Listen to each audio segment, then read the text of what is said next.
Bonjour à tous, nous sommes jeudi 29 avril. Voici l'étude de texte comme prévu sur Ulysse défie les prétendants, pages 146-147 de vos manuels rouges. Donc vous pouvez aller les chercher ou bien vous suivez avec moi sur l'écran, mais mon scanner n'est pas très droit, on se croirait dans le bateau d'Ulysse, ça tangue. Alors, je vous rappelle, le paratexte ici, donc les petites lignes en italique qu'on appelle le paratexte, ne font pas partie du texte, c'est simplement pour vous dire où nous en sommes, et je ne vais pas le relire, vous le savez bien. Donc Ulysse, bon, n'est pas vraiment déguisé en mendiant, il est transformé, métamorphosé par Athéna en mendiant, et c'est le moment où il va donc révéler son identité à Pénélope. Je lis le texte. Pénélope étendit la main et décrocha l'arc avec le fourreau brillant qui l'entourait. Puis s'asseyant et les prenant sur ses genoux et pleurant à grands cris, la reine dégaina du fourreau l'arc du maître, et son cœur se reput de pleurs et de sanglots. Elle apparut alors devant les prétendants, cette femme divine, et debout au montant de l'épaisse embrasure, ramenant sur ses joues ses voiles éclatants, elle prit aussitôt la parole et leur dit « Écoutez, prétendants fougueux, qui chaque jour fondez sur ce logis pour y manger et boire les vivres d'un héros parti depuis longtemps. Vous n'avez pu trouver d'autre excuse à vos actes que votre ambition de me prendre pour femme. Eh bien, ô prétendants, voici pour vous les preuves. Oui, voici le grand arc de mon divin Ulysse. S'il est ici quelqu'un dont les mains, sans effort, puissent tendre la corde et dans les 12 haches envoyer une flèche, c'est lui que je suivrai, quittant cette maison, ce toit de ma jeunesse, si beau, si bien fourni que je crois ne jamais l'oublier, même en songe. » Ulysse tenait l'arc, le tournait, retournait, tâtant de ci, de là, et craignant que les vers n'eussent rongé la corne en l'absence du maître, et l'un des prétendants disait à son voisin « Voilà un connaisseur qui sait jouer de l'arc. Pour sûr, il a chez lui de pareils instruments, ou songe à s'en faire un. Voyez comme ce gueux vous le tourne et retourne en ses mains misérables. » Or, tandis qu'il parlait, Ulysse l'avisé finissait de tâter son grand arc, de tout voir. Comme un chanteur qui sait manier la cithare, tant aisément la corde neuve sur la clé et fixe à chaque bout le boyau bien tordu, Ulysse alors tendit sans effort le grand arc, puis sa main droite prit et fit vibrer la corde qui chanta belle et claire comme un cri d'hirondelle. Pour tous les prétendants, ce fut la grande angoisse. Ils changeaient de couleur, quand un grand coup de foudre, Zeus marqua ses arrêts. Alors, je passe sur le vocabulaire parce que vous avez dû le préparer pour aujourd'hui en lisant le texte déjà hier, et vous avez des petites notes sur le côté de la page. Simplement se repaître, c'est le verbe dont on a le passé simple ici, se repu. Se repaître, ça veut dire se remplir mais en mangeant, comme paître, comme la vache. Alors allons-y. Si nous étions en classe, je vous demanderais déjà de regarder ce texte et d'en dégager deux parties. On a déjà fait ça sur les autres textes. Finalement, pour le texte de Charybde des Scylla, il y avait une partie sur Charybde, une partie sur Scylla. Pour le texte, le tout premier, celui de Polyphème le Cyclope, il y avait une partie qui parlait d'Ulysse qui subissait l'action et une partie qui parlait de Polyphème qui subissait l'action. Finalement, donc dans la première partie, Ulysse subit, Polyphème agit, et dans la deuxième partie, c'était l'inverse. Donc ici, on a aussi deux parties. Alors, en attendant, voilà, j'ai un petit peu parlé. Là, vous avez dû peut-être faire votre partition. Donc, il y a une moitié sur Pénélope, qui est sur cette première page, et une moitié sur Ulysse, qui est sur cette deuxième page. Autre chose avant de commencer l'étude, donc deux parties dans ce texte, on pourrait aussi se concentrer sur le narrateur. Donc dans les autres extraits que nous avons étudiés, que ce soit Polyphème ou Charybde des Scylla, le narrateur disait « je » et c'était Ulysse. Pour Polyphème, c'était Ulysse qui parlait à Alkinoos et Nausicaa, et idem pour Charybde des Scylla, Ulysse expliquait ça à Nausicaa et Alkinoos. Donc on avait un narrateur qui racontait qu'Alkinoos écoutait Ulysse qui racontait ses aventures. À présent, on a un narrateur qui raconte les aventures d'Ulysse et Pénélope, qui sont donc de nouveau réunis puisque Ulysse est arrivé à Ithaque. Donc on simplifie, il n'y a plus de récit dans un récit. Alors on va regarder un petit peu cette première partie et on va constater une opposition entre ce premier paragraphe et la suite, et notamment sa prise de parole ici, vous voyez les tirets et le guillemet.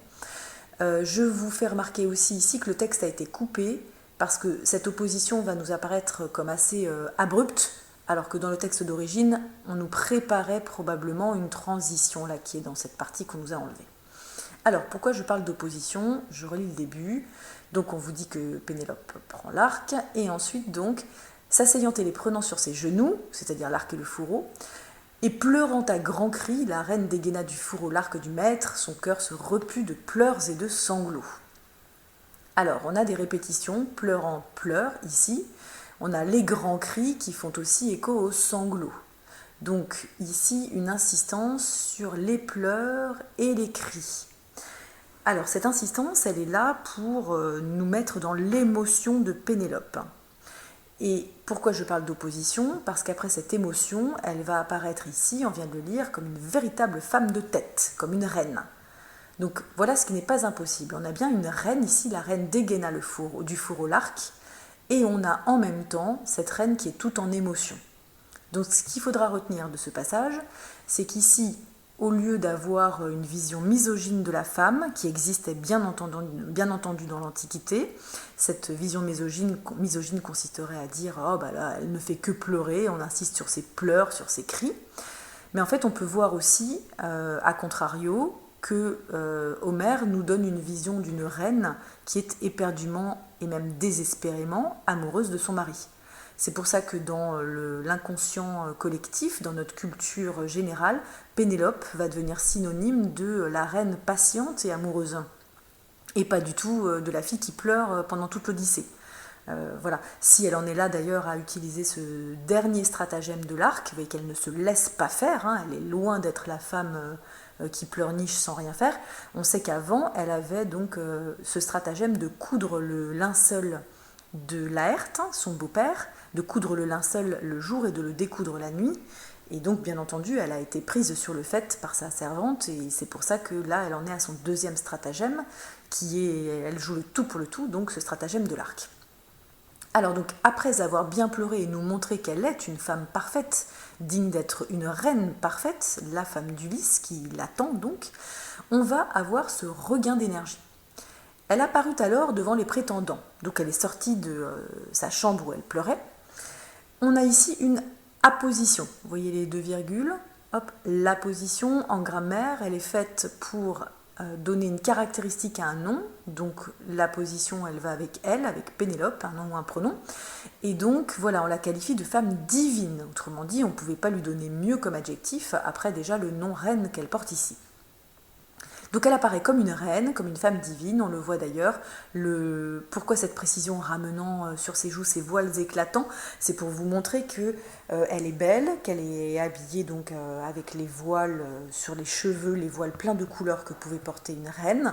Et donc elle va se présenter aux prétendants sous son meilleur jour pour mieux les défier finalement.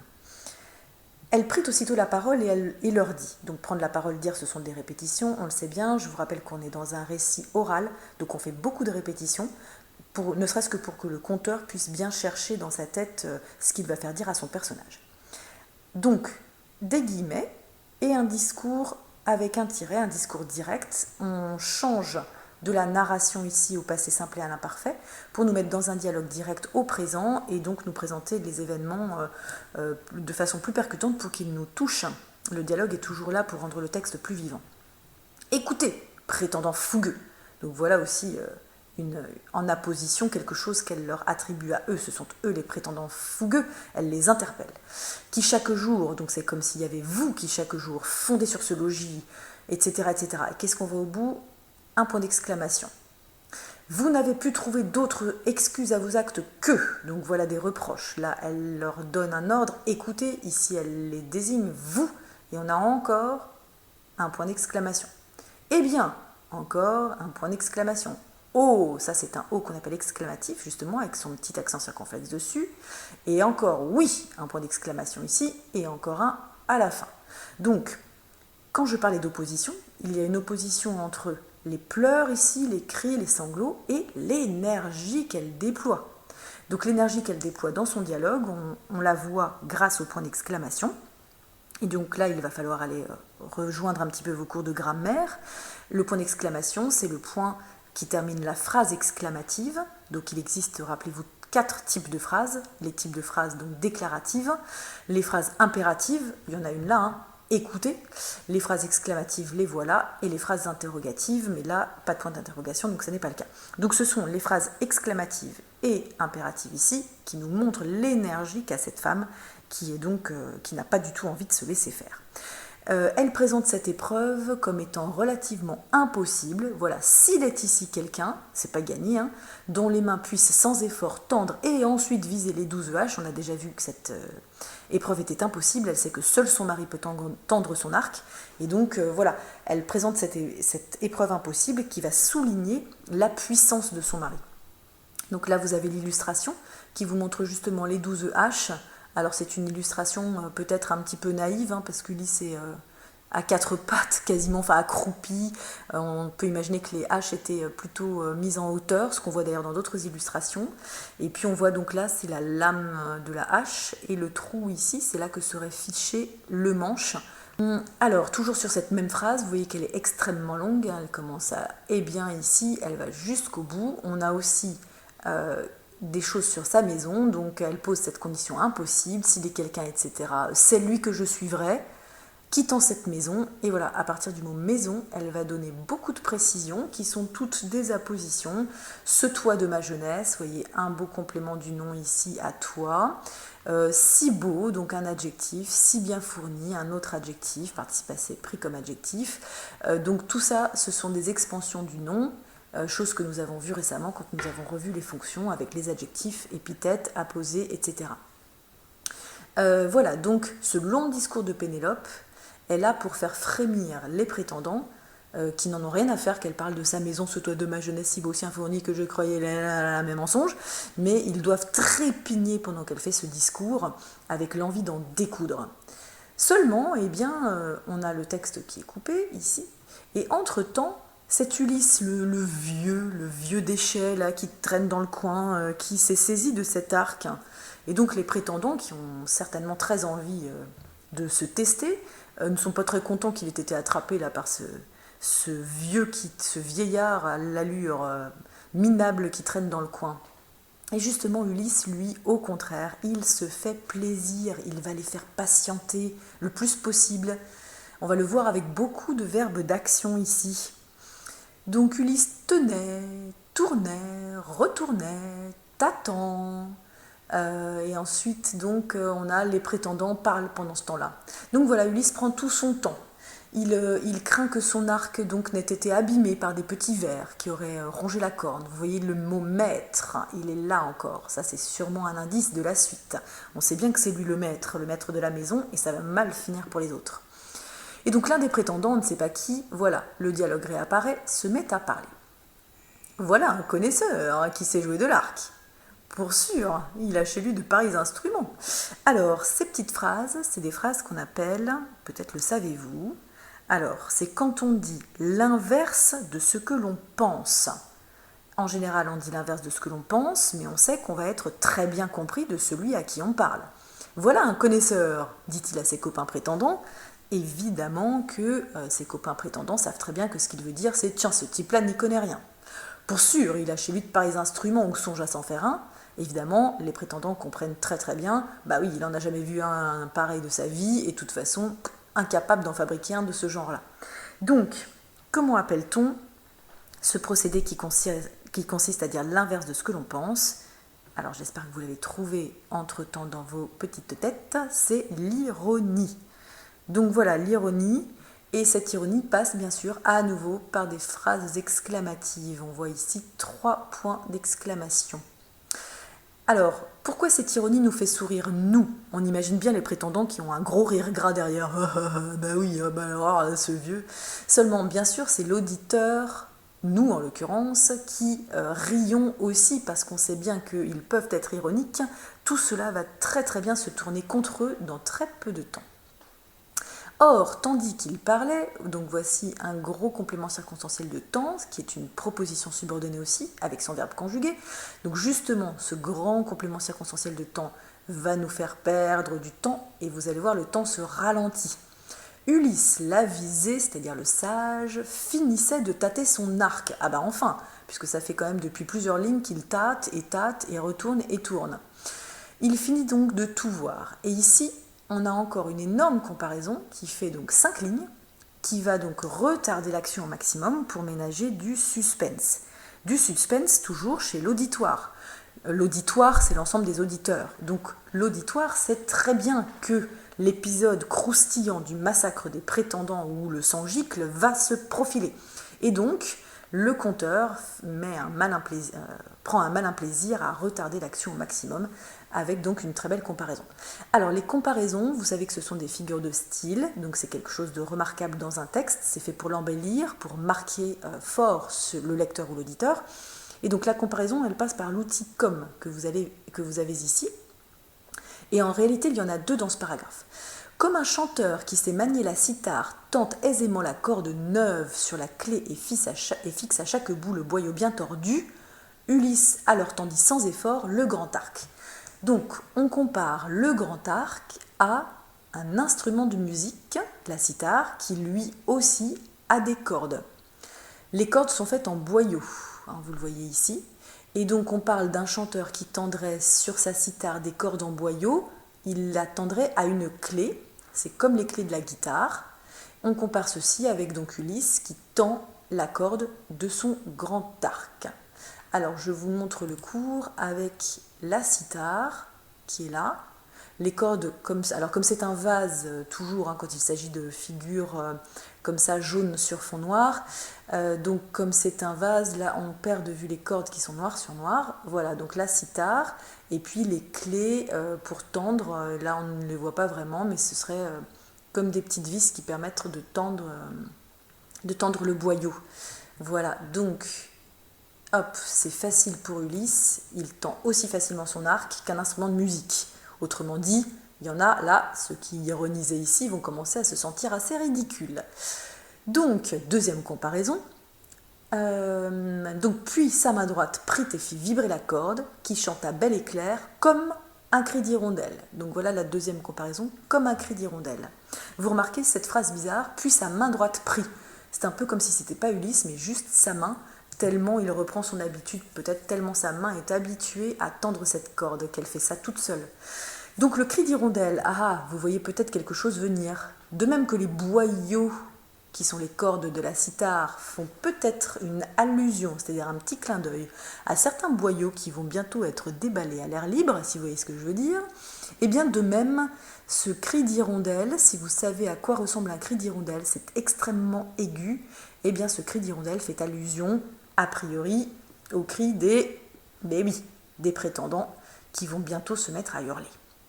Et justement, hop, paragraphe suivant, pour tous les prétendants, ce fut la grande angoisse. Oula, voilà, on a notre verbe au passé simple ici, avec ce fut, qui annonce une suite malheureuse pour eux.